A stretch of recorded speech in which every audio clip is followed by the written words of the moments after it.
Gente, continuando aqui, aí vamos fazer uma alteração desse exercício que a gente viu no vídeo passado, né?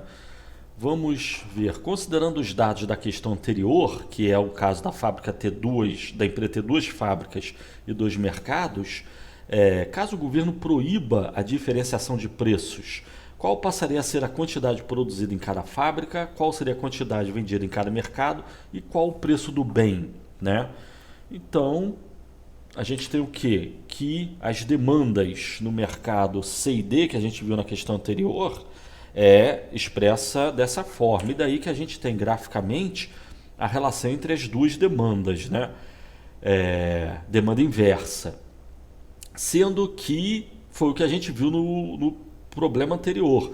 A empresa ela vai segmentar o mercado, de cada mercado ela vai cobrar um preço diferente e vender quantidades diferentes. Mas se o governo proibir ela de segmentar o mercado, o que vai acontecer?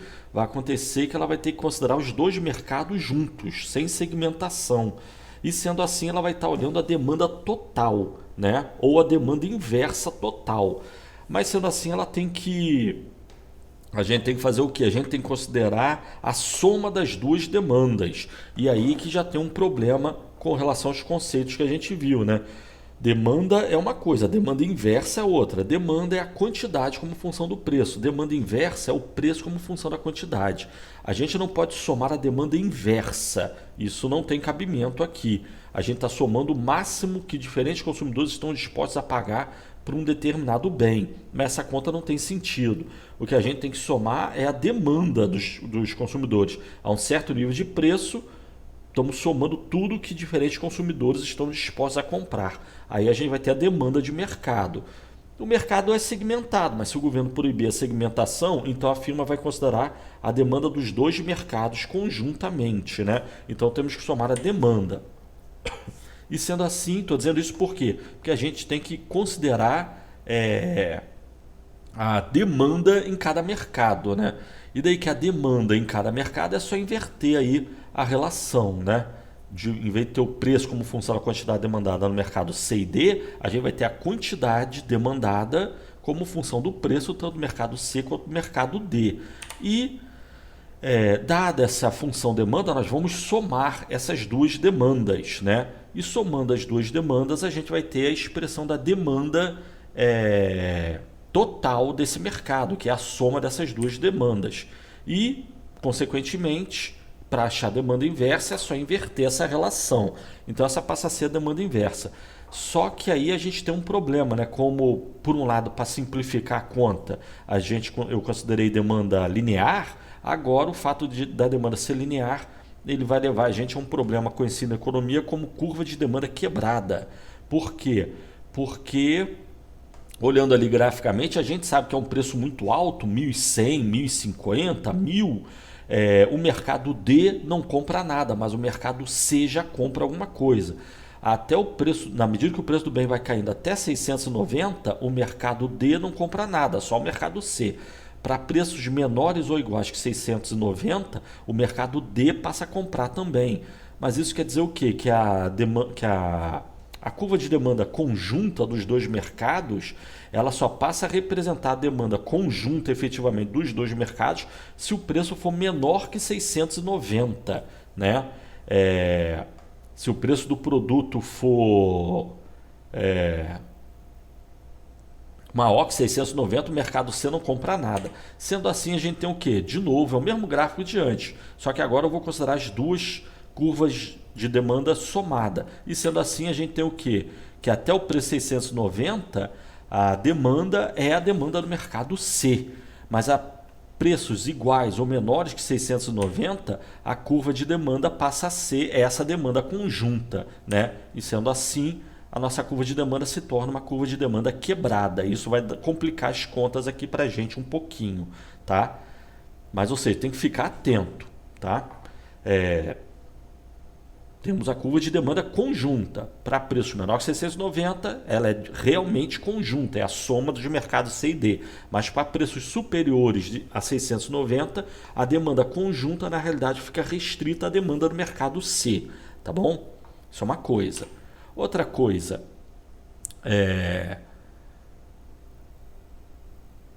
a gente tem o quê? Que, como a gente viu aqui, até o preço de 690, a demanda que prevalece é a demanda do mercado C.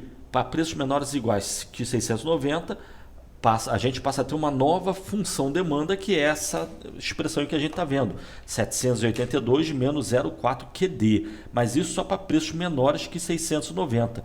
E qual é a quantidade a ser comercializada no mercado C, de tal forma que o preço caia até 690?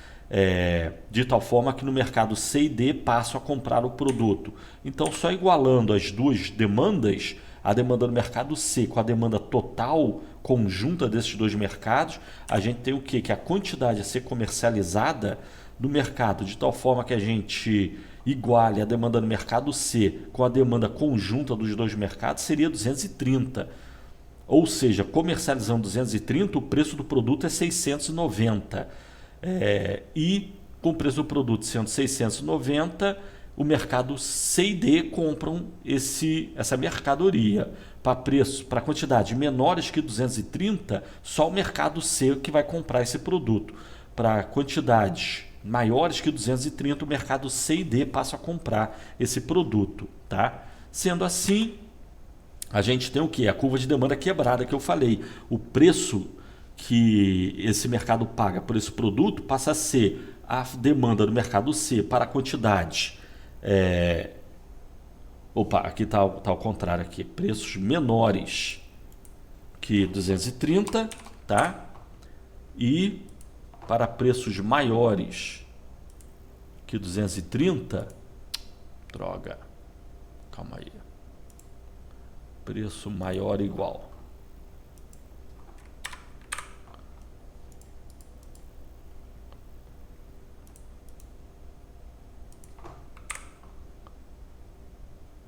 Calma aí que eu estou corrigindo aqui, que estava invertido aqui a relação, a ordem dos. Tá. Então a gente igualou a curva de demanda no mercado C com a curva de demanda conjunta, para achar em que ponto a demanda de mercado deixa de ser a curva de demanda no mercado C para ser a demanda conjunta efetivamente. Então, para preços, o preço demandado nesse mercado, ou a demanda inversa desse mercado, vai ser igual à demanda inversa do mercado C para a quantidade comercializada menor que 230. Para a quantidade comercializada maior ou igual que 230, então a demanda inversa desse mercado passa a ser a demanda conjunta que a gente calculou no slide anterior. E se esse é o preço, então a gente tem o quê? Essa passa a ser a nossa curva de demanda quebrada que eu falei. E não complica mais nada demais não, né? Só que a gente vai ter que considerar agora duas situações e ver qual que gera mais lucro. Se esse é o preço, então agora a receita total, tá, essa é a nossa curva de demanda que a gente já viu do slide anterior, demanda inversa, e dado que essa é demanda inversa, então a gente passa a ter também uma curva de receita total também quebrada, que é só multiplicar preço vezes quantidade, onde o preço é a expressão que a gente está vendo ali em cima, né? No sistema inicial ali. É só multiplicar o preço pela quantidade.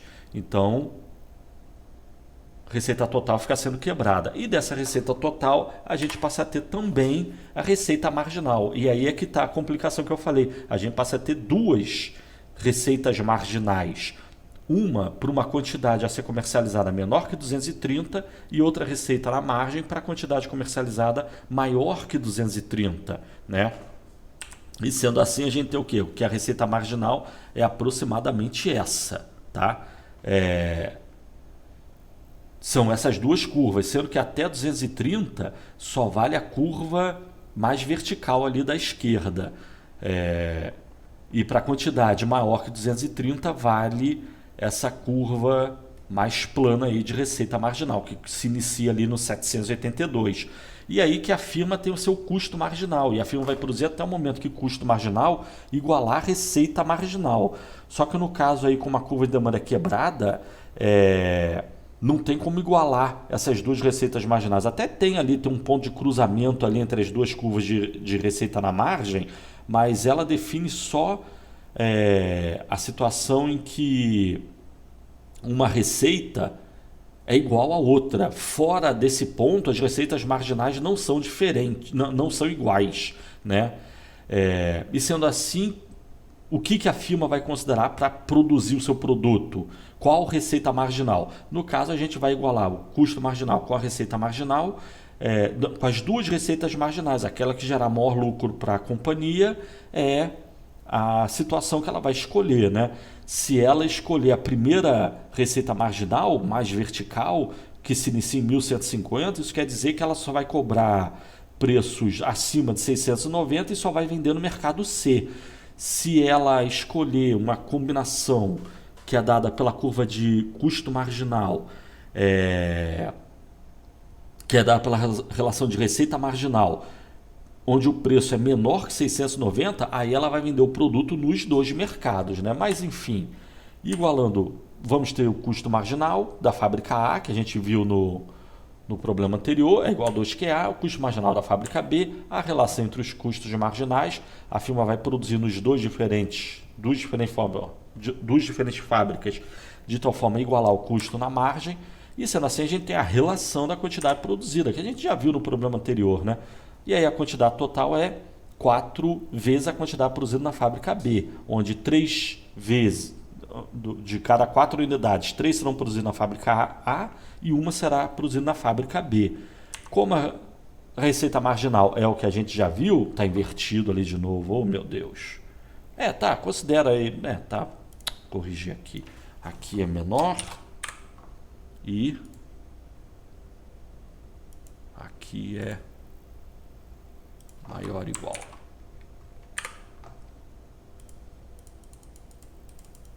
Tá ali, corrigir de novo. Então, essa é a receita marginal. E agora a firma vai igualar seu custo marginal de produção. Aí eu botei tudo em relação à fábrica B, né? Estou fazendo todas as contas em relação à fábrica B. Estou botando a receita marginal para a quantidade produzida em relação à fábrica B, que daria 4 vezes a quantidade produzida na fábrica B, onde 3 unidades produzidas na fábrica A, 1 unidade produzida na fábrica B. Isso para cada 4 unidades produzidas, né? E 4 vezes a quantidade produzida na fábrica B é a quantidade total. Então, para 4 QB menor que 230, a gente tem uma receita marginal. Para 4 vezes QB maior que 230, a gente tem outra receita marginal. Aí agora, igualando o custo marginal de produção, ou essa aí é o mesmo gráfico que a gente viu na equação no slide anterior, né? A gente vai ter 2 pontos, em qual ponto que a firma vai considerar, né?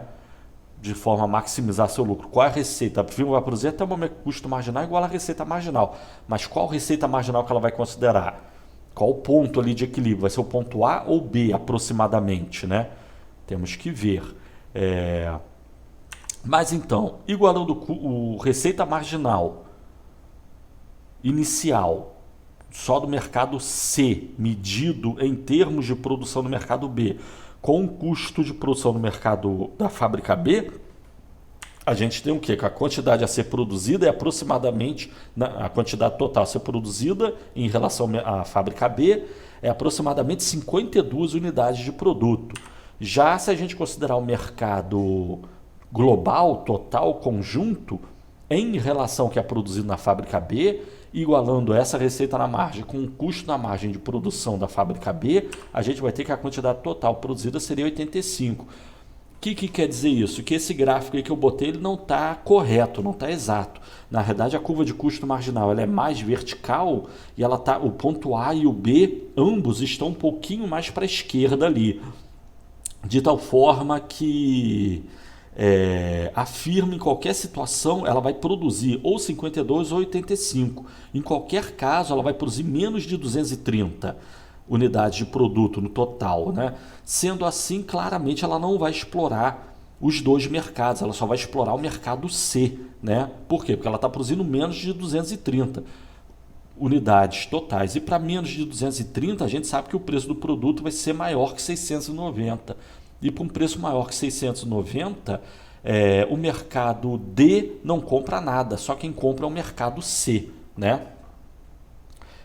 Então ela só vai explorar o mercado C. E sendo assim, a gente tem o quê? Ah lá, o gráfico correto é esse, né? Olha a diferença desse gráfico, o ponto A e o B. Na realidade, se a firma igualar seu custo marginal com a receita marginal, tanto do mercado C quanto do mercado global, esse gráfico não está de acordo. O gráfico correto é esse aqui. O ponto A e B estão vindo mais para a esquerda. Então a firma só vai explorar o mercado C, né? Sendo assim, a sua curva de demanda fica reduzida a demanda no mercado C, então o preço no mercado C fica sendo aproximadamente 1.045. E a quantidade, ela vai produzir 52 unidades de produto, né? Voltando lá, para igualar receita marginal com custo marginal em relação ao mercado C, medido em termos de produção da fábrica B, ela só vai produzir 52 unidades. Sendo assim, o preço no mercado C fica sendo 1.045, e como ela produz 52 unidades, 3/4 é na fábrica A, né? E 1/4 é na fábrica B. Então, aproximadamente 13 unidades na fábrica B e aproximadamente 39 unidades na fábrica A. Ai, meu Deus, vou botar aqui o aproximado também. Aproximadamente. Aqui assim, aproximadamente. E sendo assim, a receita total dela fica sendo 1.045 vezes 52 aproximadamente, o que dá uma receita total de 54.648. Já o custo de produção da fábrica A, de produzir 39 unidades, é 1.536. O custo de produção da fábrica B, de produzir 13 unidades, é 512. E o lucro total da firma é aproximadamente 52.599. Ou seja, a firma vai ficar no ponto A aí do gráfico, né? Ou seja, ela não vai explorar, se o governo proibir ela de segmentar o mercado, obrigando ela a cobrar o mesmo preço, acaba que ela vai cobrar um preço caro, né? E vai vender pouca quantidade, né? Comparando os dois equilíbrios, com diferenciação de preço e sem diferenciação de preço, a gente tem o quê? Que o equilíbrio inicial com segmentação de preço, a fábrica A produziria... essa empresa produziria 255 unidades na fábrica A e 85 unidades na fábrica B, né? E venderia 160 unidades no mercado C e 180 no mercado D, onde no mercado C o preço seria 830 e no mercado D o preço seria 600. O lucro total da firma seria 154.100, né? Já sem poder segmentar o mercado, a gente tem o que? O resultado que a gente viu agora. A firma passa a produzir apenas 52 unidades a um preço muito maior, 1.045. Né? O lucro da firma cairia para 52.599. Né? Então, obrigar uma firma, proibir a firma de segmentar mercado, ela acaba meio que perdendo o mercado, ela tenta recuperar isso cobrando muito mais caro. Cobrando muito mais caro, ela perde mais mercado ainda. O resultado para a firma e para o mercado é piorado, né? Isso aí é intervenção do Estado na economia, né? Isso é uma coisa. Então esses dois quadros aí são interessantes, né? É para você olhar e pensar a respeito da economia real. E aí, comparando questão de custo total, que não foi perguntado, né? Mas só no primeiro caso, o custo total de produção seria 65 mil na fábrica A e 21 mil aproximadamente na fábrica B, sendo que o custo marginal nas duas fábricas seria iguais, 510. A firma produz de forma igual a custo marginal. Isso no caso em que ela segmenta o mercado. No mercado que ela no caso em que ela é proibida de segmentar o mercado, o custo de produção desaba, tanto total quanto na margem, mas porque a firma passa a produzir muito menos e ganhar muito menos. E isso que ela passa a cobrar um preço muito maior. Tá certo? Mas enfim, só um caso aí, ficou até longo demais de novo, 20 minutos. Mas aí a gente fica por aqui então. Valeu, tchau.